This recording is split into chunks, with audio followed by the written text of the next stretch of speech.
how you are carrying out a differential diagnosis in these patients with lipodystrophies?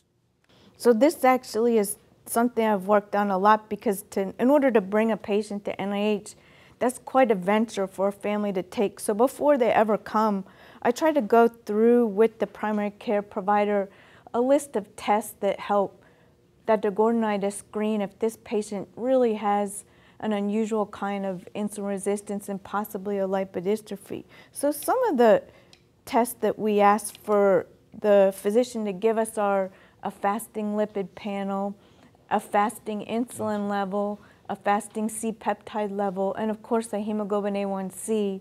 And then I want all the medications that the patient's on. But in that fasting lipid panel, you obviously would see high triglycerides, but you often see in the lipodystrophies, unlike other syndromic kinds of insulin resistance, you'll see that their HDL is really low. And when we say low, it's usually, no matter what medications they're on, those medications aren't bringing that level up.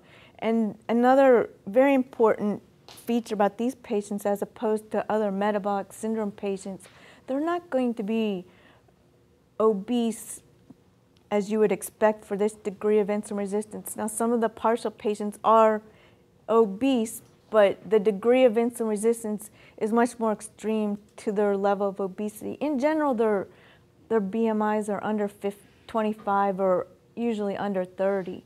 And then when they're younger, these are all kind of the cues that they're lean, younger, and they're having significant insulin resistance. So certainly you mentioned, some of the patients with partial lipodystrophies, while they have loss of fat from the arms and legs, they start looking Cushingoid. They have round face, they have a double chin, and really they will develop even a buffalo hump. And many a times, endocrinologists will repeatedly check them for Cushing syndrome, but they don't find any abnormality in hypothalamic pituitary adrenal axis. We have used whole body magnetic resonance imaging as a diagnostic tool in these patients just to characterize very precisely what is their body fat distribution. So that's a costly method. We can use common skin fold thickness measurements also to supplement that to come to a real diagnosis.